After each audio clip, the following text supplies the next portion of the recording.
হাদির হত্যা এনে আপনি রাজনীতি পাইলেন কো আজকে হাদিরে মারছে কালকে আমনেরে মারবো দেখা যায় কিছু কম যেত না। এটা কেমন কথা কইলেন এসে আপনি মাঝখান দিয়ে মাহফিলের মাঝে ব্যক্তির কথা এনে বলার দরকার নেই। ব্যক্তি বলতে কোরআনের কথা বলে সমস্যা নেই। না ব্যক্তি বলতে কোন ধরনের ব্যক্তি এটা বলতে হইব না। রাজনৈতিক কথা হাদির বিষয়টা কি রাজনৈতিক কথা? হাদির বিষয়টা কি রাজনৈতিক কথা? আজকে এই একটা সমস্যা আমাদের সমাজের ভিতরে আছে। আমরা কোনোদিন সত্য কথা বলতে আওয়াজ করে না কেন, আমরা সত্য কথা বলতে পারি না।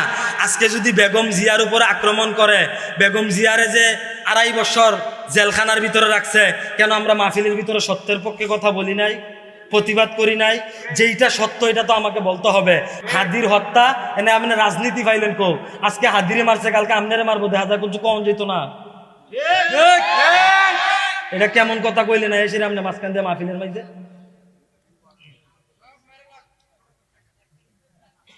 বুঝা শূন্য কথাবার্তা কইলেন। এখন আগের সময় নাই, কথা বলছেন, এখন আগের সময় আর নাই। আর রাজনীতিক আলোচনা কোনটা এটা আগে আপনার বুঝতে হইব। এন আইয়া আমি ধানের শীষের দাড়ি ফাল্লার আর কোন দলের ভোট চাইতাম আইছি না এর মধ্যে।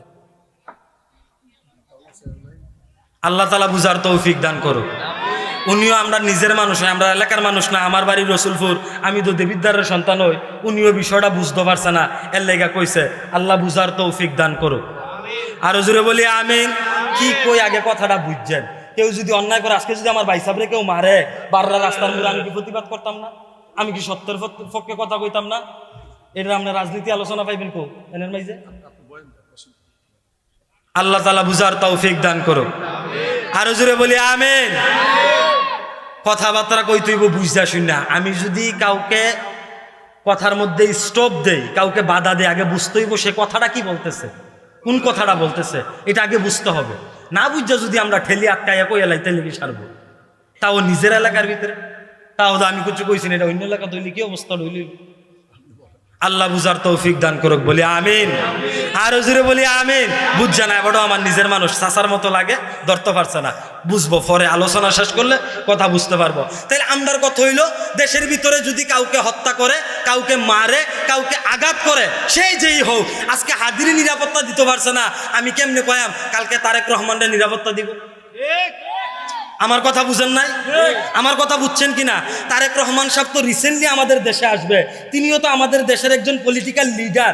এখন হাদির মতো একজন জিনিস মোটামুটি লেভেলের লিডার, উনারে যদি নিরাপত্তা না দিতে পারে, তাহলে জাতীয় পর্যায়ের একজন লিডার জনাব তারেক রহমান, উনার নিরাপত্তা নিয়ে তো আমরা চিন্তা করতেই হবে। কথা কয় না তো? চিন্তা করার দরকার নিও। এই জিনিসটা তো বুঝতেইব আমি কোনটা কইতে আছি, না বুঝলইব কেমনে? আল্লাহ তৌফিক দোক, বলি আমিন। আরো জোরে বলি আমিন।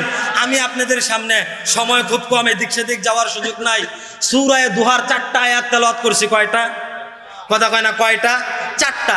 এখন সূরা দুহা নাজিল কেন হইল, এইটা আসলে আমরা আগে একটু বুঝি। আল্লাহ নবী সাল্লাল্লাহু আলাইহি ওয়াসাল্লাম যখন দ্বীনের দাওয়াত দেন, দ্বীনের কথা বলেন, দ্বীনের কাজ করেন, তাওহীদের দাওয়াত দেন, একত্ববাদের দাওয়াত দেন, কুল হুয়াল্লাহু আহাদ, এক আল্লাহর দাওয়াত দেন। কে দাওয়াত দেন? আল্লাহর নবী। তখন ধীরে ধীরে আল্লাহর নবীর উপরে কুরআন নাজিল হইতে লাগলো। কি নাজিল হইতে লাগলো? কথা কয় না, কি নাজিল হইতে লাগলো? কুরআন নাজিল হইতে লাগলো। ধীরে ধীরে আল্লাহর নবীর উপরে কুরআন নাজিল হইতেছে। একটা একটা আয়াত নাজিল হয়, একটা একটা আয়াত নাজিল হয়, ওহী আসে। ওহী লইয়া কে? জিবরাইল আলাইহিস সালাতু ওয়াস সালাম আল্লাহর নবীর কাছে ওহী লইয়া। সবচাইতে বেশি ওহী নিয়ে আসছে কোন নবীর কাছে? আমাদের নবীর কাছে। কার কাছে? 24,000 বার ওহী নিয়ে কার কাছে আসছে? কথা কয় না, কার কাছে আইছে? আমাদের নবীজির কাছে আইছে। 24,000 বার ওহী নিয়ে আসছে।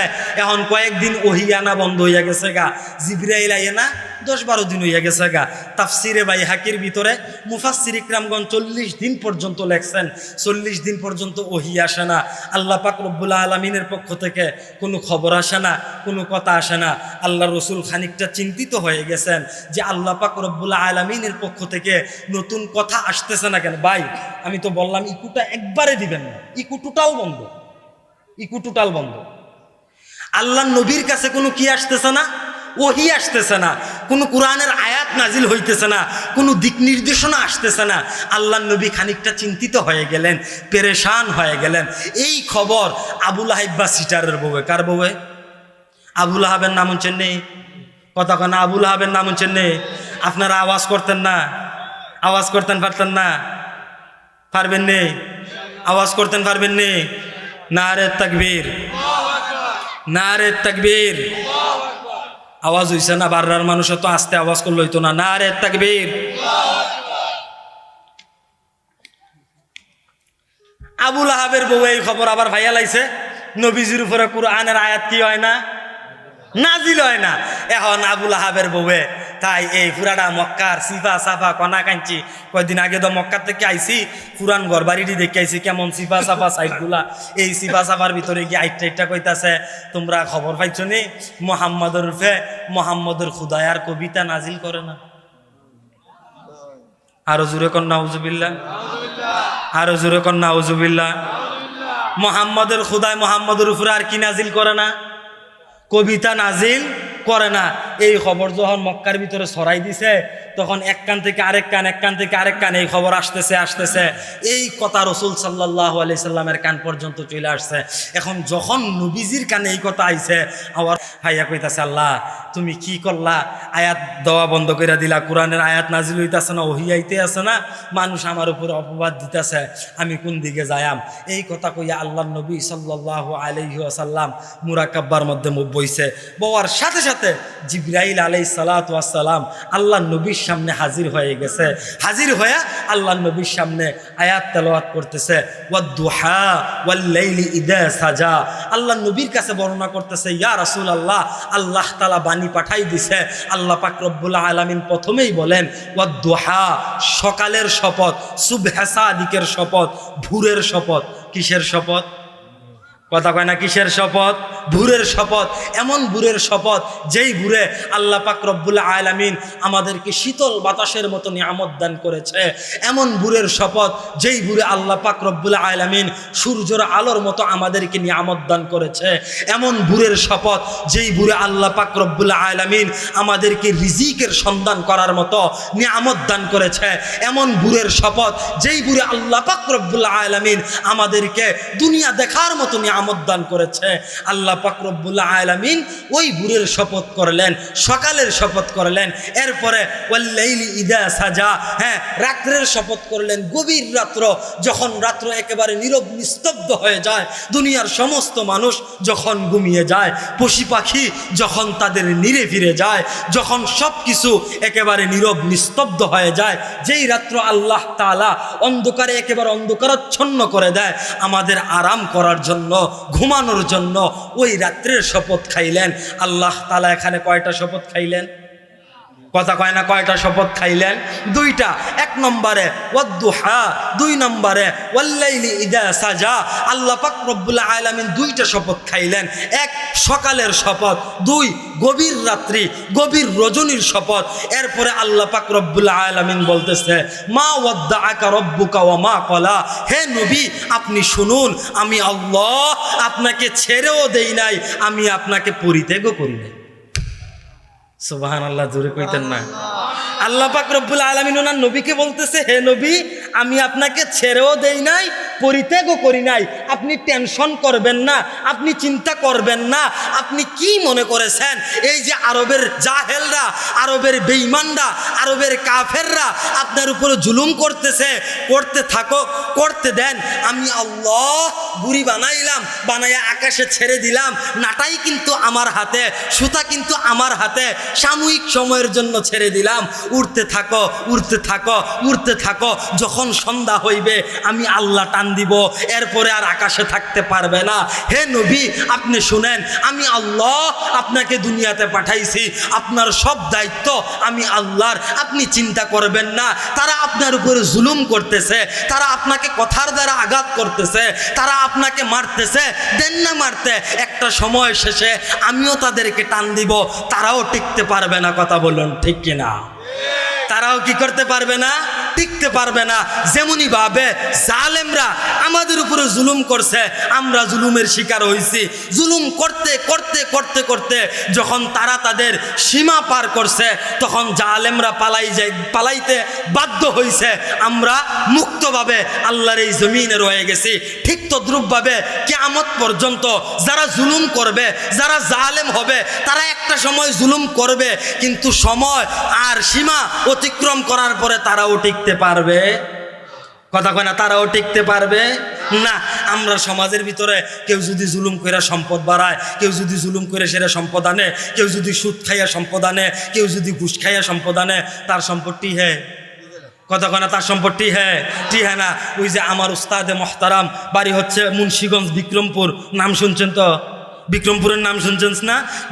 মুন্সিগঞ্জ বিক্রমপুর। আমার একজন উস্তাদ ছিলেন মুফতি মাসুম বিল্লাহ বিক্রমপুরি। তো হুজুরের বাড়ি বিক্রমপুর। হুজুর কইতে আছে, হুজুরের এলাকার ভিতরে একজনে ফ্রান্সে গেছে। 2 বছর ফ্রান্সে থাকার পরে সে বাংলাদেশে আইসা পড়ছে। এখন ফ্রান্সে ইউরোপ কান্ট্রিতে আসলো, তেমন বাড়ি পূজা কাজ করছে না। এখন দেশ হইও তো বাড়ি পূজা কাজ করতে পারতো না, কিতা করবো? বউর লোকে পরামর্শ করছে। তো আমরা সমাজের মাঝে তো আবার বেরিয়ে আইতেছি, বুদ্ধি দিতে পারে বালা। কথা কয় না, ঠিক নিও? বেডিয়েতে আমরা সমাজের মাঝে কি বুদ্ধি দিতে পারে বালা? সিউন সিউন বুদ্ধি দিত পারে বালা। বউর লোকে রাত্রে চিন্তা ভাবনা করতে আসে কি তা করণ যায়। এই আইয়া যে বললাম, দেশে তো আর কোনো কাম টাম করতাম পারতাম না, বাড়ি পূজা কি করণ যায়? ব্যবসা করলেও রিক্স, মায়ের নিয়ে খাইয়ালাই, দোয়ান ফাট দিলেও তো ঝামেলা। বাহি নিতে নিতে 3 মাস পরে ডিব্বাড়ি থাকবো, লজেন্ডি থাকতো না। কথা কয় না, ঠিক নিও? বাংলাদেশের অবস্থা তো এমন, 3 মাস পরে ডিব্বাড়ি থাকবো আর লজেন্ডি থাকতো না, বাহি দিতে দিতে কিতা করণ যায়। তো এবিডি আবার সিউন কামলা এবিডি বুদ্ধি দিছে। তো আর কিতা করবেন, যেহেতু বাড়ি পূজা কাম করতেন পারতেন না, আল্লাহ আমিন করবেন, ঘুরবেন আর টিয়াডি মানুষকে দিবেন। যারা বিপদ পরে তার হাউলা টলা দিবেন, উপকার হইব, তারাও দোয়া করব। তবে বছরটা ঘুরুন দিয়ে আইলে তার থেকে কিছু বাড়াইয়া লইবেন। নাউজুবিল্লাহ কইতেন না? আর হুজুরে কয় না তো নাউজুবিল্লাহ? আপনারা এগুলি এটা কি তা কয়? কথা কয় না, কি কয়? তো আমরা এগুলি তো এটা সুদই কয়। সুদ হালাল না হারাম? কথা কয় না, হালাল না হারাম? সুদ হারাম, এরপরে তো আমরা খাইতাছি। খালি যদি সুদ থাকতো তো মন্ডারে বুঝ দিলাম হইলে বর্তমান সময় তো সুদের খালাতো ভাই কিস্তি আসেনি? সুদের খালাতো ভাই কিস্তি আসেনি? কিস্তি বাড়াই আমরা বাড়ি বাড়ি ঢুকিয়া গেছে গা, ঘরে ঘরে ঢুকিয়া গেছে গা। কিস্তি হালাল না হারাম? কথা কয় না, হালাল না হারাম? এইটার আওয়াজ আইতো না। না হওয়ার কারণ আছে তো, আমরা প্রত্যেকের ঘরে তো কিস্তি আছে। কথা কয় না, ঠিক নিও? আমরা প্রত্যেকের ঘরে কি আছে? কিস্তি আছে। এর লেগে আওয়াজটা আইতো না। এইটাও হারাম। এই যে আমরা আল্লাহর কাছে কই, আল্লাহ তোমার কাছে এত দোয়া করি, আমরা দোয়া কবুল হয় না কেরে? দোয়া কবুল হইব কেমনে? আমরা দোয়ার ভিতরে তো হারাম ঢুকিয়া গেছে গা। কথা কয় না, ঠিক নেই? আমরা দুয়ার ভিতরে সুদ ঢুকিয়া গেছে গা, আমরা দুয়ার ভিতরে ঘুষ ঢুকিয়া গেছে গা, আমরা দুয়ার ভিতরে কিস্তি ঢুকিয়া গেছে গা। এর লেগে আমরা দোয়া কবুল হয় না। কথা কয় না? এর লেগে আমরা দোয়া কি হয় না? কবুল হয় না। সুদ মুক্ত দোয়া করতে হইব, ঘুষ মুক্ত দোয়া করতে হইব, কিস্তি মুক্ত দোয়া করতে হইব, তাইলে না দোয়া আল্লাহর কাছে কবুল হইতো। এছাড়া দোয়া করতাম ফারাম, মসজিদে গিয়া আউটা দিয়া ফইরা মাথা নিচের পাইল দিয়া সেরা দোয়া করতাম ফারাম, লাভ হইতো না। এই দোয়া কোনো মতো মসজিদের চাদরা পারিয়ে আসমানও গিয়া ঘুরবো ঘুরবো ঘুরবো ঘুরবো ঘুরবো, আসমানের দরজা দর খুলতো না। দোয়া ফুটবো কেমনে? কারণ এই দোয়ার ভিতরে সুদ আছে। তো দোয়া আর কখন ঘুরতে পারবো? ক্লান্ত হয়ে যাবো গা, কখন গুইরা গুইরা গুইরা গুইরা ঘুমতি নদীর মাঝে গিয়া ফিরা যাবো গা। কারণ কি? এই দুয়ার ভিতরে কি আছে?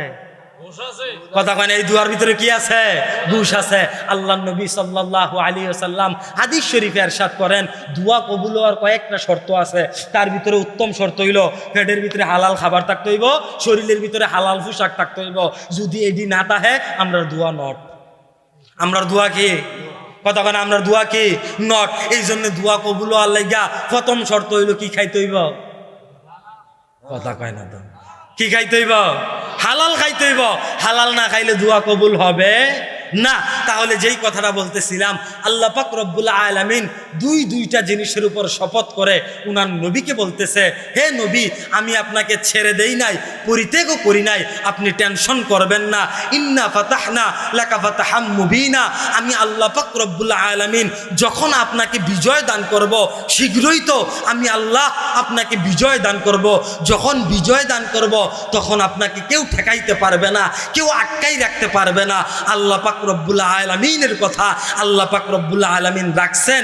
আল্লাহ পাক রব্বুল আলামিন রাসূল সাল্লাল্লাহু আলাইহি সাল্লামের আওতাধীন মক্কা বিজয় করে দিছে।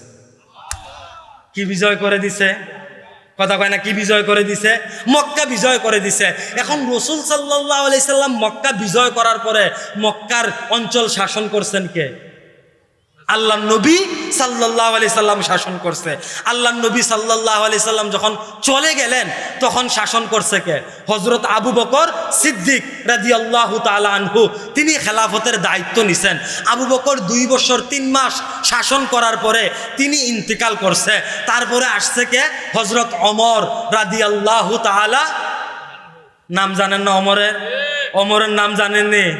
ওমর রাদিয়াল্লাহু তাআলা আনহু শাসন করছে 10 বছর। এরপরে হযরত ওসমান, এরপরে হযরত আলী, একের পর এক দেশ চালাইছে, রাষ্ট্র চালাইছে, রাষ্ট্র পরিচালনা করছে। এখন যারা রাষ্ট্র চালায় তাদেরকে কি বলে? যারা রাষ্ট্র চালায় তাদেরকে রাজনীতিবিদ বলে। যারা রাষ্ট্র চালায় তাদেরকে কি বলে? আমার কথা বুঝতেছেন কিনা আপনারা? যারা রাষ্ট্র চালায় তাদেরকে কি বলে? রাজনীতিবিদ বলে। এখন আল্লাহর নবী রাষ্ট্র চালাইছেন। ইউসুফ আলাইহিস সালাতু ওয়াস সালাম মিশরের অর্থমন্ত্রী ছিলেন, আপনারা জানেননি? ঘটনা শুনছেন নি? ইউসুফ আলাইহিস সালাতু ওয়াস সালাম মিশরের অর্থমন্ত্রী ছিলেন। হযরত সুলাইমান আলাইহিস সালাতু ওয়াস সালাম একজন নবী ছিলেন, আপনারা জানেননি? নাম শুনছেন নি? সুলাইমান আলাইহিস সালাতু ওয়াস সালাম সমস্ত পৃথিবী চালাইছেন। আমাদের নবী রাষ্ট্র চালাইছেন। আবু বকর রাষ্ট্র চালাইছেন, ওমর রাষ্ট্র চালাইছেন, উসমান রাষ্ট্র চালাইছেন, আলী রাষ্ট্র চালাইছেন। তারাও রাজনীতিবিদ। যেহেতু তারা রাষ্ট্র চালাইছেন, আল্লাহ পাক রব্বুল আলামিন বলেন, হে দুনিয়ার মানুষ শোনো, তোমাদের জন্য উত্তম আদর্শ হচ্ছে আমার নবীর আদর্শ। লাকাদ কানা লাকুম ফি রাসূলিল্লাহি উসওয়াতুন হাসানা। তোমাদের জন্য উত্তম আদর্শ হচ্ছে আমার বন্ধু হযরত মুহাম্মদ মুস্তাফা সাল্লাল্লাহু আলাইহি সাল্লামের আদর্শ। উনার আদর্শই তোমাদের জন্য শ্রেষ্ঠ আদর্শ। উনার আদর্শই তোমাদের মুক্তির পথ। উনার আদর্শই তোমাদের জন্য উত্তম আদর্শ। তোমরা উনার আদর্শকে আঁকড়ায় ধরো, তাহলে তোমরা সফল কাম হইবা। এখন আল্লাহ নবীর জিন্দেগির প্রত্যেকটা কথা নিয়ে আলেমরা, মুসলমানরা আলোচনা করবে। কারণ আল উলামা ওয়ারাসাতুল আম্বিয়া। উলামা একরাম হচ্ছে নবীগণের ওয়ারিস। উলামা একরাম নবীগণের কি? ওয়ারিস। আলেমরা নবীর প্রত্যেকটা বিষয় নিয়ে আলোচনা করবে। আল্লাহর নবী যেভাবে খাবার খাইতেন ওইটা নিয়ে কথা বলবে। আল্লাহর নবী কিভাবে ঘুমাইতেন ওইটা নিয়ে কথা বলবে। আল্লাহর নবী কিভাবে নামাজ পড়বেন ওইটা নিয়ে কথা বলবে। দরকার আসেনি? কথা কয় না দরকার আসেনি? ও আচ্ছা, আমাদেরকে তো আল্লাহ পাক রব্বুল আলামিন কি মানতে কইছে? কথা কয় না, কি মানতে কইছে? কুরআন মানতে কইছে। কুরআন রে আঁকড়ায় ধরতে কইছে। এখন কুরআনের ভিতরে নামাজ পড়ার কথা আছে। এখন আল্লাহর নবী যদি নামাজের প্রসেস কিভাবে নামাজ পড়তে হইব এইটা যদি না কইয়া দিয়া যাইতো, খালি কুরআনের ভিতরে আছে যে তোমরা নামাজ পড়ো, আমরা কেউ জানি না কিভাবে নামাজ পড়তে হইব, আমরা ফারাম নেই। কথা কয় না, ফারাম নেই। ভাইয়ের নাম কি? এই তো আমাদের এই যে বিশেষ অতিথি শাহজাহান চাচা এনের মধ্যে আছে। এখন মনে করেন যে শাহজাহান চা আমার কইছে, মাসুম তুই যা দেবিদ্দার যা গিয়া সেরা মনে করছে দেবিদ্দার ডায়নার ভিতরে গিয়া সেরা কটা রুটি খাইয়া। এখন আমি যদি ডায়না না চিনি, সারাদিন দেবিদ্দার ঘুরতাম পারাম, ডায়নার ভিতরে ঢুকতাম পারাম নি? কথা কনা, ডায়নার ভিতরে ঢুকতাম পারাম নি? এখন আমি শাহজাহান চা কওয়ার পরে যেহেতু আমি ডায়না সম্পর্কে অজ্ঞ, ডায়না চিনি না, ডায়না বুঝি না, চাচারে বালা করে জিগাইতে হইব, চাচা ডায়না কিতা, ডায়না কিরিমবা ভাঙ্গে চুরা চাচারে জিগাইতে হইব। চাচাই কইব মাসুম ডায়না এই বিল্ডিং দিয়া সেরে ইটমিট দিয়া একটা ঘরের মতো আছে, এটার উপরে লেখা আছে ডায়না হোটেল বা যেটা একটা লেখা আছে, এটার ভিতরে রুটি বানায়, আমার কথা কইলে রুটি খাওয়াই দিব। তাইলে উনি আমারে ভাঙ্গা বুঝাই দিলে এরপরে আমার লেগে ঢুকতে কি? কথা কনা ঢুকতে কি? আরো ভাঙ্গা কইলে বুঝবেন, ও আমার আতো এটা কিতা? কথা কনা এটা কি? লাগাইল না খোলা? লাগাইল না খোলা? লাগাইল না। এখন মনে করেন যে আমি পানির বোতলটা কিনছি, জীবনে এটা দেখছি না, দেখে সেটা কইতেছি আরে বাবারে ক্রিমা পানির বোতল কেমনি রে করছে এটা, এটার ভিতরে দি পানি লরে লরে পরে না, ঘটনা কি তারি সেরাফারা লেগে রয়েছে। এখন আমার পানির ত্রেস ধরছে, আমি চিন্তা করতে আছি পানি কেমনে খায়াম। আমি তো এই বোতল আর জীবনে দেখছি না, প্রথম দেখছি, কেমনে খোলন লাগে এটাও জানি না। এখন আমি আহল করে কিতা করলাম, সুন্দর করে বোতলের নিচ দিক দিয়া মনে করেন যে একটা সারু চাকু আইনে সেটা কাটা শুরু করছি। আপনার বিবেকের কাছে কিতা কয়, পানিটা খাওন যাব? পানি থাকবো কতক্ষণে পানি থাকবো আওয়াজ করে না তো মানুষটি পানি থাকবো এই আওয়াজ করলে যে বিদ্যার পর্যন্ত যাওয়ান লাগে আওয়াজটা যাইবো গা পানি থাকবো কতক্ষণে পানি খাওয়ান যাইব পানি খাওয়ান যেত না পানি থাকতো না তাহলে আমারে কি করতে হইব সুন্দর করে মনে করেন যে এই বোতলটা কিভাবে খুলে কি এটার খোলার একটা প্রসেস আছে এটার আমার কি করতে হইব কতক্ষণে কি করতে হইব আমি জানি এটার ভিতরে পানি আছে পানি খাইলে তৃষ্ণা মিটবো এখন কেমনে খুলতে হইব এইটারও আমারে কি করতে হইব ঘটনা তো আরেকটা মনে ফিরে গেছে কই লিতাম নাকি আর আইনা নাই হগলবেলা কইয়া দেয় 3 বছর আগে একবার আইসলাম বাররা আর কবে আইনা নাই কইতাম পারি না কি মাই কাংলাম আপনারা বুঝলাম না কি আগুন ধরে গেছে কেন কি মান্টি বেলাকটা সাবধানে ইয়ে করেন না এখন মাত্র শুরু এরপরে আরো বালা বালা বক্তায় আছে আমার বন্ধু জুনায়েদ আল হাবিব আমি উড়ার আগে কত হয়েছে তে মাদাইয়া ভার হয়ে গেছে গা আমি কইছি টাইম আইয়া ফর হেতে বারে আইতাছে এমন হইলো তার ওয়াশ করন যেত না এটা গুতাইয়া গাতাইয়া আমি থাকতোই ঠিক ফিরালান অন্য হুজুরাইলে আবার আপনারা ফর দাইব ওহন ঠিক ফিরালান তো যেই কথাটা কইতাম লইছিলাম গত কয়েকদিন আগে যে উমরার মাঝে গেছি যাওয়ার পরে একটা ঘটনা কইতেছে হুজুর আমি আছে না এই দেশের থেকে কবে ধরে দেশের মাঝে আমরা সিজনে আইলে কাডল হয় আমরা দেশের জাতীয় ফল সবসময় তার খাইতাম পারি না সৌদি কাডল কই পাই এত দামের জিনিস খাইতাম পারি না তা আমরা আবার কফিলে কাডল খাইতে কইছে দেখিয়া সেটা আমরা ভিডিও দেখিয়া এবার বলে মন্ডাই ধরছে কাডল খাইতো তা আমি দেশের থেকে একটা কাডল আনছি কফিলের লেগা আইন না মাসাল্লাহ ভাকনা কাডল আইন না এবার দিয়া গেছি গা ভাবলাম আমি কাজের তাই এবার বাইঙ্গা খাওয়াইম এবার কিতা করছে আমি আর কইতাম পারি না আমি কামের তাই এসে দেখি এবার কাডলটারে বাইঙ্গা শৈলের ভিতরে কসমস বড়াইয়া সেবরাইয়া একবারে তেল তিল্লা করে এনেছে কষ দিয়া আমি কইলাম কে রে এবার কি কাডল ভাঙতে পারে না হুজুর জীবনে দেখছে না এবার কিতা করছে কাডলটারে মাঝখান দিয়া আতাইয়া এটা টান দিয়া বার কইরা চামড়াটারে ঘষাইয়া আত্রি মাইজে কষ টস বড়াই লইছে এখন এবার জানে না দিকে না বড়াইছে যদি জানতো এবার কষ বড়াই লইলে কতক্ষণে জানলে বড়াই লইলে ঠিক তদ্রুপ ভাবে আল্লাহ পাক রব্বুল আলামিন আমাদেরকে কুরআন পাঠাইছে বলছে কুরআন অনুযায়ী চলো কুরআন তোমার জিন্দেগির মধ্যে ফিট করো এখন কুরআনের ভিতরে কি আছে না না আছে কেমনে নামাজ পড়ন লাগবো নামাজ পড়তে হইলে কেমনে রুকু দন লাগে কেমনে সেজদা দন লাগে এটি তো আর আমরা জানি না এটি শিখতে হইব কার কাছ থেকে আল্লাহর নবীর কাছ থেকে এখন কইবেন হুজুর আল্লাহর নবী তো আর দুনিয়াত নাই তা আল্লাহর নবী তো দুনিয়াত নাই আল্লাহর নবীর ওয়ারিসটা আছে তাদের কাছ থেকে ধারাবাহিকভাবে কি করতে হইব কথা বুঝাইতে পারছি না আপনারা তার কাছ থেকে ধারাবাহিক কি করতে হইব শিখতে হইব তো এখন মনে করেন যে আল্লাহর নবীর কাছ থেকে যদি শিখা লাগে তাহলে আল্লাহর নবীর কাছ থেকে যেমন ভাবে আমি নামাজ শিখমু আল্লাহর নবীর কাছ থেকে যেমন ভাবে আমি রোজা শিখমু আল্লাহর নবীর কাছ থেকে যেমন ভাবে আমি মনে করেন যে আমার জিন্দেগির দৈনন্দিন চলাফেরা শিখমু ঠিক তদ্রুপ ভাবে আল্লাহর নবীর কাছ থেকে ন্যায় ইনসাফও শিখমু আল্লাহ নবীর কাছ থেকে কি শিখমু ন্যায় এবং ইনসাফও আমাকে কি করতে হবে শিখতে হবে আল্লাহ নবীর প্রত্যেকটা আদর্শ আমার জিন্দেগির মধ্যে ফিট করতে হবে আমার জিন্দেগির মধ্যে পয়দা করতে হবে যদি আল্লাহ নবীর আদর্শ আমার জিন্দেগির মধ্যে না থাকে যদি আল্লাহ নবীর আদর্শ আমি জিন্দেগির মধ্যে ফিট না করতে পারি তাহলে আমার দুনিয়া ধ্বংস হয়ে যাবে আখিরাতও কি হয়ে যাবে ধ্বংস হয়ে যাবে যদি আল্লাহ নবীর নারায়ে তাকবীর আল্লাহু আকবার নারায়ে তাকবীর আল্লাহু আকবার আরে জুনায়েদ আল হাবিবি সাহেবের আগমন শুভেচ্ছার স্বাগতম জুনায়েদ আল হাবিবি সাহেবের আগমন বাংলাবাসীর পক্ষ থেকে লাল গোলাপ শুভেচ্ছা বাংলাবাসীর পক্ষ থেকে নারায়ে তাকবীর আল্লাহু আকবার আল কুরআনের আলম গড়ে গড়ে জালো আল হাদিসের কোরআন সুন্নাহ যেখানে আমরা আছি সেখানে আলেম ওলামা যেখানে আমরা আছি সেখানে গান বাজনা যেখানে আমরা নাই সেখানে গান বাজনা যেখানে নারায়ে তাকবীর আলহামদুলিল্লাহ আমাদের আজকের মাহফিলের প্রধান আকর্ষণ কারি জুনায়েদ হাবিবি সাহেব এসেছেন আমরা সকলে চলে আসুন বাস সবাই বলি আলহামদুলিল্লাহ আর জোরে বলি আলহামদুলিল্লাহ প্রিয় বন্ধুবর সারা বাংলার আলোড়ন সৃষ্টিকারী বক্তা যিনি প্রতিদিন আলহামদুলিল্লাহ বাংলার টেকনাফ থেকে তেতুলিয়া পর্যন্ত দ্বীনের দাওয়াত নিয়ে ঘুরে বেড়ান আমাদের কুমিল্লা চান্দিনার আমাদের কুমিল্লার কৃতি সন্তান সুমধুর কণ্ঠে যিনি আলোচনা করে থাকেন কারি জুনায়েদ আল হাবিব সাহেব আমাদের মাঝে উপস্থিত হয়ে গেছে আমরা খুশি না বেজার আরো জোরে কোন খুশি না বেজার? এখন মনে করেন যে আমার বেলা আওয়াজ আইছে না, আমরা তো প্রতিদিন দৌড়ান লাগে, কালকেও মনে করেন যে আলোচনা করলাম, এখন মনে করেন যদি আপনারা আওয়াজ না আইয়ে, আপনারা যদি কথাবার্তা না কন, তাইলে বন্ধু মানুষ আওয়াজ করতে পারতো না। দেবিদ্দারের মানুষ, হুজুরের বাড়ি চান্দিনা, আমার বাড়ি দেবিদ্দার। এখন যদি দেবিদ্দার আইয়া সুন্দরভাবে আলোচনা কইরা সন্তুষ্ট না হয়, বদনামটা আপনার বেশি হইব না আমার বেশি হইব? কথা কয় না, কার বেশি হইব? তা আওয়াজ করার দরকার আছে নি? আওয়াজ করার দরকার আছে নি? বন্ধুরে শোনাই একটা আওয়াজ হইতো, না রে তাকবীর। ওইছে না এই আওয়াজে বন্ধু আওয়াজ করতো না, না রে তাকবীর। আর জোরে বলি না রে তাকবীর।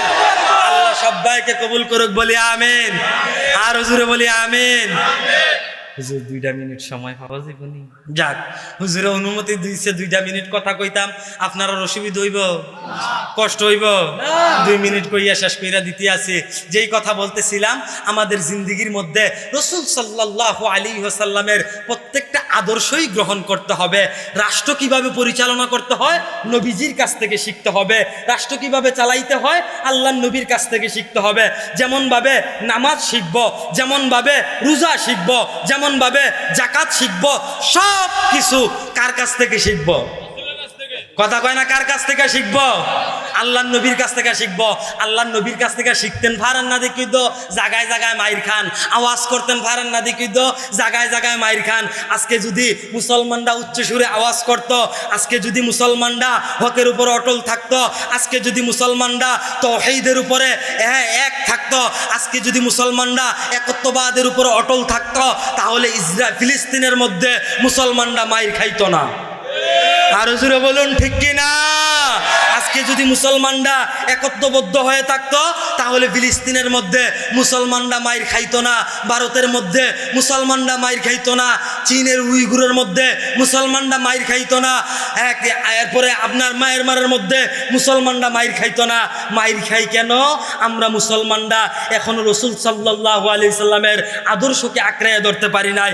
এই যে মনে করেন যে আমার শাহজাহান চাচা আজকে যদি মনে করেন যে পরিপূর্ণ কুরআন জানে, আজকে যদি পরিপূর্ণ ইসলাম জানে, আজকে যদি রসুলের আদর্শ জানে, আজকে যদি রসুলের আদর্শকে আঁকড়ে ধরে, আজকে যদি অমরের আদর্শকে আঁকড়ে ধরে, তাহলে উনি যদি রাষ্ট্রের কোনো দায়িত্বে আসে, রাষ্ট্রের কোনো জায়গায় উনি রাষ্ট্রের কোনো দায়িত্বের মধ্যে আসে, তাহলে উনি দেশ চালাবে কিভাবে? যেভাবে রাসূল সাল্লাল্লাহু আলাইহি সাল্লাম চালাইছে, যেভাবে হযরত ওমর চালাইছে। হযরত ওমর কিভাবে চালাইছে? সারা দিন রাষ্ট্রীয় কাজ করার পরে রাত্রে বিবিকে সময় দিয়া, পরিবারের হক আদায় কইরা 2 রাকাত নামাজ পড়া আবার বাইরে গেছে গা, ঘুরা ঘুরা দেখছে মদিনার অলিতে গলিতে কেউ কষ্টে আসেনি, কেউ পেরেশানিতে আসেনি, কেউ না খেয়ে আসেনি। ওমর চিন্তা করলো, যদি কেউ না খেয়ে থাকে, যদি কেউ কষ্ট থাকে আমার শাসন আমলে, তাহলে কাল কিয়ামতের ময়দানে আমি ওমর আল্লাহর কাছে কি করতে হবে? আল্লাহর কাছে কি করতে হবে? জবাবদিহিতা করতে হবে। আল্লাহর সামনে জবাবদিহিতা করতে হবে। ওমর এই চিন্তা করে তিনি রাত্রেবেলা কি করতেন? ঘুরতেন। আজকে যদি মনে করেন যে শাহজাহান চাচা উনি এই চিন্তা করে, ওমরের এই আদর্শ উনি লালন করে, তাইলে উনিও রাষ্ট্রের কোনো দায়িত্বে আসার পরে উনি চিন্তা করবে যে না, আমার নবী যেভাবে রাষ্ট্র চালাইছে, সাহাবা ইকরাম যেভাবে রাষ্ট্র চালাইছে, আমরা ওইভাবে রাষ্ট্র চালাবো। আমাদেরকে আখিরাতের ফিকির করতে হবে, মানুষের হক আদায় করতে হবে। এই চিন্তা কখন থাকবে? যখন আল্লাহর রসুলের আদর্শ অন্তরে থাকবে। কথা বলুন ঠিক কিনা? যখন আল্লাহর নবীর আদর্শ অন্তরে থাকবে, তখন এই চিন্তা থাকবে। আজকে বাংলাদেশের ভিতরে কিছু তরুণ আছে, আমি তো কিছুক্ষণ আগে বললাম, কিন্তু আমার ভাই তো না বুঝে এই কথাটা বলছে। কিছু তরুণ ছেলে আমাদের দরকার, আগামীতে আরো বেশি দরকার। উসমান হাদির মতো ছেলে আমাদের দেশে আরো দরকার, যারা দেশের কল্যাণে কথা বলবে, যারা রাষ্ট্রের কল্যাণে কথা বলবে, যারা উম্মাহকে নিয়ে কথা বলবে, যারা বিন্দেশীদের সামনে মাথা বিক্রি করবে না, যারা মাথা আনত করবে না, যারা মাথা বিক্রি করবে না, এমন তরুণ ছেলে, এমন জেনজি যুবক আমাদের আরো দরকার আছে। আরো জোরে বলুন, আছে না নাই? এমন নেতা আমাদের আরো দরকার আছে। এজন্যে আমরাই প্রস্তুত থাকতে হবে। আগামীতে যারাই আসবে তাদের নেতৃত্বে ইনশাআল্লাহ আমরা তাওহীদবাদী তরুণ সমাজ গঠন করব। আমরা জেনজি সমাজকে এমনভাবে গঠন করব যারা বিন্দেশীদের চক্ষু বাংলার জমিনে বরদাস্ত করবে না। আরো জোরে বলুন ঠিক কিনা? আমাদের প্রত্যেকের দিলের ভিতরে দেশপ্রেম থাকতে হবে, দেশের ভালোবাসা, দেশের মহাব্বত থাকতে হবে। যারা দেশকে ভালোবাসে, যারা দেশকে মহাব্বত করে, আমরাও তাদেরকে মহাব্বত করি। আরো জোরে বলুন ঠিক কি না? যারা দেশকে ভালোবাসবে, দেশকে মহাব্বত করবে, আমরাও তাদেরকে মহাব্বত করি। আমাদেরকে সত্য কথা বলতেই হবে, সত্য বলতেই হবে। যখন আপনি সত্য বলবেন না, সৎ কাজের আদেশ করবেন না, অসৎ কাজের নিষেধ করবেন না, তখন দেখবেন অসত্য আস্তে আস্তে পুরা সমাজ গ্রাস করে ফেলবে। অসৎ কাজ সমাজের মধ্যে বাড়তেই থাকবে। আর যখন আপনি সত্যের প্রতিবাদ করবেন, যখন আপনি অসত্যের বিরুদ্ধে রুখে দাঁড়াবেন, তখন দেখবেন আস্তে আস্তে সমাজ থেকে অন্ধকার দূর হয়ে যাবে, সমাজের ভিতরে আলো ফুটে উঠবে। সমাজের ভিতরে কি ফুটে উঠবে? আলো ফুটে উঠবে। আল্লাহ পাক রব্বুল আলামিন বুঝার তৌফিক দান করুক। অল্প সময় ওগুছালো অনেকগুলা কথা বলছি। আল্লাহ পাক রব্বুল আলামিন আমাকে, আমাদের প্রত্যেককে বুঝার তৌফিক দান করুক। আগামী বাংলাদেশে ঐক্যবদ্ধভাবে থাকতে হবে। যেই স্বৈরাচাররা চলে গেছে, তারা যেন চোখ তুলে আবার দ্বিতীয়বার না তাকাইতে পারে, তারা যেন দ্বিতীয়বার না তাকাইতে পারে। কারণ তারা আসলে পরে আর যারা সত্যের পক্ষে কথা বলে, যারা দেশপ্রেম নিয়ে কথা বলে, তারা শান্তিতে থাকতে পারবে না। সর্বশেষ যারা অসুস্থ, বেগম জিয়া সহ আরো যারা অসুস্থ আছে, আল্লাহ পাক রব্বুল আলামিন প্রত্যেককে সুস্থতার নিয়ামত দান করুক। আরো জুড়ে বলি আমিন। প্রত্যেককে সুস্থতার নিয়ামত দান করুক। এবং যারা রাষ্ট্রের একেবারে গুরুত্বপূর্ণ দায়িত্বে আছে, তাদের কাছে আমাদের আবেদন, আপনারা যেমনভাবে 24 ঘন্টার ভিতরে প্রথম আলো, ডেইলি স্টার পত্রিকার উপরে, পত্রিকা সংবাদ মাধ্যমের উপরে হামলা করার কারণে আপনারা 24 ঘন্টার ভিতরে যেভাবে আসামিদেরকে গ্রেফতার করছেন, আগামী 24 ঘন্টার ভিতরে হাদি হত্যার আসামিদেরকেও গ্রেফতার করুন, শাস্তির আওতায় আনেন। তাহলে পরবর্তীতে আর কেউ এই কাজ করার সাহস পাবে না। আর যদি না করেন, ওই যে আমার বোন আসিয়াকে দর্শন করছে, এখনো পর্যন্ত কি করতে পারে নাই? এই রাষ্ট্র, এই সরকার কি করতে পারে নাই? তাদের বিচার করতে পারে নাই। না করার কারণে দর্শনের হার বাড়তেছে। আজকে যদি তার হত্যার বিচার হয়, তাহলে আর হত্যা হবে না। আর যদি বিচার না হয়, তাহলে আরো হত্যা বাড়বে। কথা বলুন ঠিক কিনা? এজন্য আমাদেরকে সজাগ থাকতে হবে, সতর্ক থাকতে হবে। যারা এই হত্যার সাথে জড়িত, তাদেরকে দ্রুত সময়ের ভিতরে গ্রেফতার করে শাস্তির আওতায় আনতে হবে। সর্বোচ্চ শাস্তি, মৃত্যুদণ্ড দিতে হবে। কথা বলুন ঠিক কিনা? আল্লাহ পাক রব্বুল আলামিন বুঝার তৌফিক দান করুক। অগুছালো অনেক কথা বলছি, আমার কথার ভিতরেও ভুল আছে। আল্লাহ তাআলা ভুলগুলা ক্ষমা করুক। আমাদেরকে আগামী দিনে দেশ এবং জাতির কল্যাণে কাজ করার তৌফিক দান করুক। সকলে বলে আমিন। ওয়া আখিরি দাওয়ানা আলহামদুলিল্লাহি রাব্বিল আলামিন। আসর শুকরিয়া আদায় করি, বলি আলহামদুলিল্লাহ। বাররার মানুষ সবাই কেমন আছেন? আলহামদুলিল্লাহ। যেহেতু সবাই বইছে না, এখনো তো সকলে তো আর কইতে পারতো না। আমরা যারা বইছি, আমরা ওই 2-4 কথা কন লাগবো। আমরা এই 2-4 কথা কি করণ লাগবো? কন লাগবো। বালিশ একটার কথা কইছিলাম, ও ভাইসা, এটা বালিশের কথা কইছিলাম। আনন্দ জীবনী বালিশ একটা আনেন না? তাই তো দিলে লইয়ান গিয়ে। হ্যাঁ, আনতে আছে। আচ্ছা যাই, আনতে আছে। বালিশ যেহেতু আনতে আছে, আমি লাইন ফিরে বসি। হ্যাঁ, তাই তো দিলে।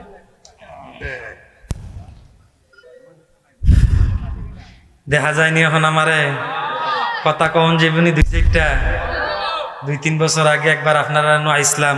আপনারা গ্রামের সম্মানিত একজন মানুষ, আমরা জুয়েল ভাই, চিনছেন নি? ওই যে জুয়েল ভাই, উনি আনছিল। তো এবারও আবার আইছি, আল্লাহ আনাইছে। আসলে রিজিক থাকলে গুইরা গাইরে আউন লাগে, কথা কয় না, ঠিক নিও? রিজিক থাকলে কি করণ লাগে? আউন লাগে গুইরা গাইরা। এখন যেহেতু আমরা যারা বইছি, আমরা 2-4 কথা কইতাম পারামনি লগে, কথা কয় না, আওয়াজ কইরা কথা কইতাম পারামনি।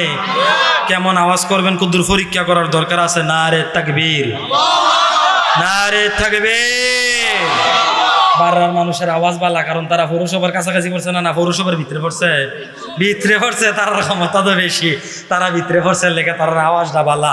অসুবিধা নাই। আমরা যেই 2-4 জন বইছি, আমরা আওয়াজ আজকে দেবিদ্যারটা ঘুমঘুমি ডাউন লাগবো। কথা কন ঠিক কিনা? আরো জোরে বলুন ঠিক কিনা? যেহেতু আমি বইছি সময় কম, এশারের পরে বইছি, 7:30 বাজে, 8টায় আমি মাইক ছাইরা দেব। কতটুকু সময়? কথা কয় না, কতটুকু সময়? আধা ঘন্টা। তো আধা ঘন্টার ভিতরে 2-4টা কথা কমু, যদি রব তৌফিক দেয়। আপনারা সবাই থাকবেন নে? সবাই থাকবেন নে? কারা কারা থাকতেন না তুইলা দেখান। আপনারা থাকতেন না? আল্লাহ তৌফিক দেখ, বলে আমিন। না, তারা আরো বেশি থাকবো, এই জন্য তারা আগ্রহ দেখাইয়া হাত উঠাইছে, তারা বুঝাইতে চাইছে হুজুর আমনে যতক্ষণ আমরা আছি ততক্ষণ তারাও ততক্ষণ থাকবো। আয় আল্লাহ, যারা হাত উঠাইছে তারা আখিরি মুনাজাত পর্যন্ত কবুল করো। না না, দোয়াটা মনে হয় কম হয়ে গেছে, আখিরি মুনাজাত পর্যন্ত একটু বেশি করার দরকার। আল্লাহ, যারা হাত উঠাইছে তুমি তারা তোমার জান্নাত পর্যন্ত কবুল করো। যারা বুঝা উঠাইছে না তারাও কবুল করো। ভাই ইকুটা একবার ইকু কম, একবার ইকু দিয়ে নই না, আমরা সুর দিয়ে আলোচনা করি না, আমরা ইকুরও কাম নাই। ইকু একবারে কম ভাই, একবারে কম ইকু। রিভাব দেন, ইকু কমাই দেন একবারে, আওয়াজ যেন না হয়।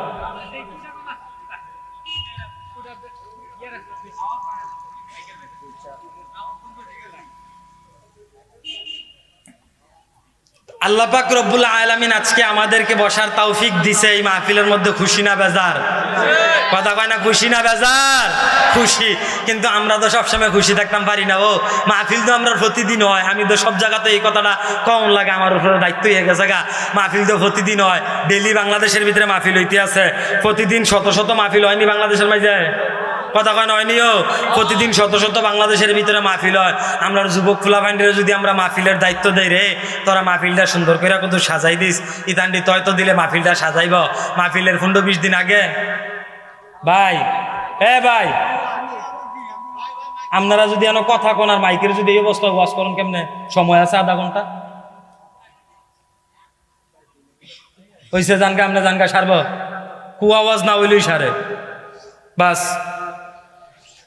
তো যেই কথাটা কইতাম লইছিলাম, আমরা ফুলা ফাইন্ডি রে যদি আমরা মাহফিলের দায়িত্ব দেই, ইতান্ডি কি করে মাহফিলের 20-25 দিন আগে সুন্দর করে মনে করেন যে কালেকশন যা করণ লাগে করে, বাসটা সাইনা ফ্যান্ডেল সাজাইয়া মাহফিলটারে সুন্দর করে সাজায়। মাহফিলের দিন বক্তা যদি কাছাকাছি আইয়া পড়ে, ইতান্ডি 4-5টা মোটরসাইকেল লইয়া যায় বক্তারা রিসিভ করতো।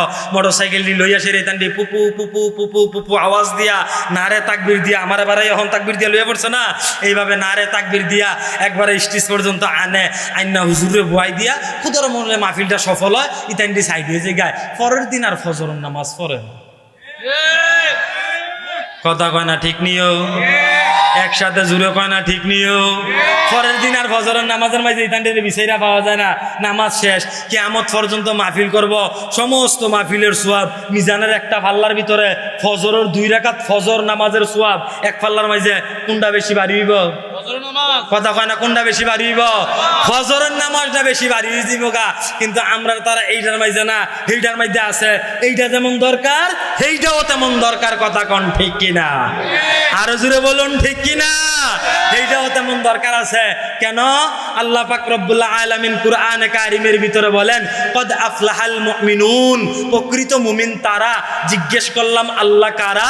আল্লাহ পাক রব্বুল আলামিন বলেন, আল্লাযীনা হুম ফি সলাতিহিম খাশিউন, যারা নামাজের মধ্যে বিনয়ী। কিসের মধ্যে বিনয়ী? নামাজের মধ্যে। কথা কয় না, কিসের মধ্যে বিনয়ী? যারা নামাজের মধ্যে বিনয়ী, অর্থাৎ ভালোভাবে নামাজ পড়ে, সুন্দরভাবে নামাজ পড়ে। কিন্তু আফসোসের বিষয়, দুঃখ পরিতাপের বিষয়, আমরা ভালোভাবে আজকে নামাজ পড়তে পারি? কথা কয় না, ভালোভাবে নামাজ পড়তে পারি না? ভালোভাবে নামাজ পড়ি না, বরঞ্চ সমাজের ভিতরে যারা ভালো কাজ করে, যারা নামাজ পড়ে, তারারেও আমরা শান্তিতে থাকতাম দেই। কথা ঠিক নেই? কথা কয় না, কথা ঠিক নেই? যারা এই সমাজের ভিতরে ভালো কাজ করে, যারা এই সমাজের ভিতরে ভালোর দিকে আহ্বান করে, যারা মানুষকে কল্যাণের দিকে আহ্বান করে, যারা উম্মাহ নিয়ে চিন্তা করে, যারা রাষ্ট্র নিয়ে চিন্তা করে, আফসোসের বিষয়, দুঃখ পরিতাপের বিষয় হচ্ছে আমরা এমন জাতি, আমরা তাদেরকে শান্তিতে থাকতে দেই না। কথা বলুন ঠিক কিনা? আরো জোরে আওয়াজ করে বলুন ঠিক কিনা? আমরা তাদেরকে শান্তিতে থাকতে দেই না, আমরা আরামে থাকতে দেই না। বাংলাদেশের বর্তমান ইতিহাস, বর্তমান পরিস্থিতি আমরা জানিনি ভাই। এটা কোনো কথা হইল? বাংলাদেশের বর্তমান পরিস্থিতি, বর্তমান অবস্থা আমরা সবাই জানিনি। আওয়াজ করেন, আমরা সবাই জানিনি। এই যে গত শুক্রবারের আগের শুক্রবারে শরীফ ওসমান হাদি তার মাথার মধ্যে কি করছে আপনারা সবাই শুনছেন নি? একটু আওয়াজ করে আমার লগে কথা কন। তার মাথার মধ্যে কি করছে? গুলি করছে। আজকে যদি আপনি আমি আওয়াজ না করতে পারি, গতকালকে সিরিয়াল গেছে তার, এর পরের দিন আইব আমার। আরো জোরে বলুন ঠিক কিনা, আরো জোরে আওয়াজ করে বলুন ঠিক কিনা। এই জন্য আমাদেরকে সজাগ থাকতে হবে। আর ঘুমিয়ে থাকার সুযোগ নাই, আর ঘুমানো যাবে না। ঘুমের দিন শেষ। স্বাধীনতার পর থেকে 54 বছর আমরা ঘুমাইছি, এখন আর ঘুমাইলে চলবে না। আমরা দাসত্ব থেকে আমাদেরকে মুক্ত হতে হবে। কথা বলুন ঠিক কিনা। আমাদেরকে দাসত্ব থেকে মুক্ত হতে হবে, আমাদেরকে সজাগ থাকতে হবে। আমরা মুসলমান, আমরা পড়েছি লা ইলাহা ইল্লাল্লাহ মুহাম্মাদুর রাসূলুল্লাহ, আমরা মুহাম্মদ সাল্লাল্লাহু আলাইহি ওয়াসাল্লামের উম্মত। আমাদেরকে হযরতে আবু বকরের ইতিহাস ভালোভাবে জানতে হবে, আমাদেরকে হযরতে ওমরের ইতিহাস ভালোভাবে পড়তে হবে, আমাদেরকে হযরতে ওমরের ইতিহাস বুকে লালন করতে হবে, আমাদেরকে হযরতে ওসমানের ইতিহাস বাস্তবায়ন করতে হবে, আমাদেরকে খালিদ বিন ওয়ালিদের মতো এই জমিনের মধ্যে লড়তে হবে। তাহলেই আমরা দাসত্ব থেকে মুক্ত হব। কথা বলুন ঠিক কিনা। এর আগে দাসত্ব থেকে মুক্তি হওয়ার কোনো সুযোগ, কথা কয় না, সুযোগ নাই। তাহলে যেই কথাটা বলতেছিলাম, উসমান হাদি ভাই উনার মাথার মধ্যে গুলি করছে, গত শুক্রবারে মারা গেছে, শনিবারের জানাজা রইছে, জানাজার ভিতরে 2-4 জন মানুষ আসলো।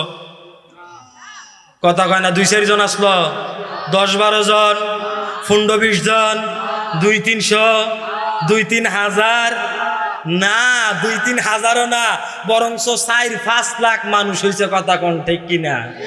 কেন হইল? কারণ একটাই, বাংলাদেশের জনগণকে নিয়ে কথা বলছে, এই রাষ্ট্রকে নিয়ে কথা বলছে, কোনো বিদেশি শক্তির সামনে মাথা নত করে নাই। কথা বলুন ঠিক কিনা। যার কারণে দেশের মানুষ ভালোবাসা দিয়া বড়াই দিছে, দেশের মানুষ সুন্দরভাবে গ্রহণ করছে। কিন্তু দুঃখের জায়গা হইল আজকে তার উপরে গুলি করছে প্রায় 1 সপ্তাহের উপরে, 10 দিন 12 দিন হয়ে গেছে। আমাদের অন্তর্বর্তীকালীন সরকার আসামিদেরকে এখনো গ্রেফতার করতে পারে নাই। কথা কয় না ঠিক নেই। আজকে আমরা বিগত দিনগুলাতে দেখছি, মাননীয় আমরা বিগত দিনগুলাতে দেখছি, সাবেক সরকার থাকতে, শেখ হাসিনা থাকতে, যখন ওনার বাবাকে কেউ গালি দিছে, যুদ্ধ অপরাধী ছিল, বিদেশ থেকে টান দিয়ে ধইরাইন না দেশের ভিতরে বিচার করছে। এখন বঙ্গবন্ধু শেখ মুজিবুর রহমান রে গালি দিলে যদি বিদেশ থেকে ধইরাইন না বিচার করা যায়, উসমান হাদির হত্যাকারীদেরকেও বিদেশ থেকে ধরে এনে বিচার করা যাবে। আরো জোরে বলুন ঠিক কিনা। তাদেরকে দৈরাইন্যও বিচার করা যাইব। অতএব কোনো তালবাহানা চলতো না। প্রথম আলো আর ডেইলি স্টারের উপরে আঘাত করছে, তারা দৈরা লাইছে, একদিনের ভিতরে 2 দিনের ভিতরে গ্রেফতার করে লাইছে। উসমান হাদিরে গুলি করছে, গ্রেফতার করতে পারছে না, বিচারের মুখোমুখি করতে পারছে না দেখি তো আজকে এই খুলনার ভিতরে এনসিপির আরেক নেতার মাথার ভিতরে গুলি করছে। কথা কনা ঠিক নেই। যদি উসমান হাদির আসামিরে সাথে সাথে ধরে লাইতো, দৈরা ফাঁসির কাছে ঝুলাইতো, তাইলে কি আসলে খুলনার এই ঘটনা ঘটলইলে? কথা কয় না, খুলনার এই ঘটনা ঘটলইলে? খুলনার এই ঘটনা ঘটল নইলে। এখন এই সাথে সাথে শাস্তির বিধান গণতন্ত্রের মধ্যে নাই, আছে একমাত্র ইসলামের বিধানের ভিতরে, একমাত্র খেলাফতের মধ্যে, একমাত্র দ্বীনের মধ্যে। কথা কন ঠিক কিনা। ইসলামী শাসন ব্যবস্থা কেমন, ইসলামী বিধান কেমন, কুরআনের আইন কেমন, কুরআনের শাসন কেমন। যদি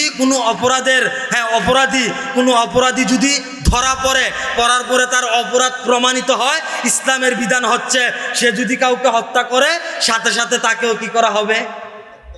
কথা কয় না তো, সাথে সাথে তারে কি করা হবে? হত্যা করা হবে। কিন্তু আফসোসের বিষয়, দুঃখ পরিতাপের বিষয় হচ্ছে বাংলাদেশের ভিতরে এখনো এই আইনটা নাই, চালু হয় নাই। এটাই আমাদের সবচাইতে বড় দুঃখের জায়গা। অতএব আমরা আমাদের বর্তমান অন্তর্বর্তীকালীন সরকারকে আবেদন জানাবো, আবদার করব, আমরা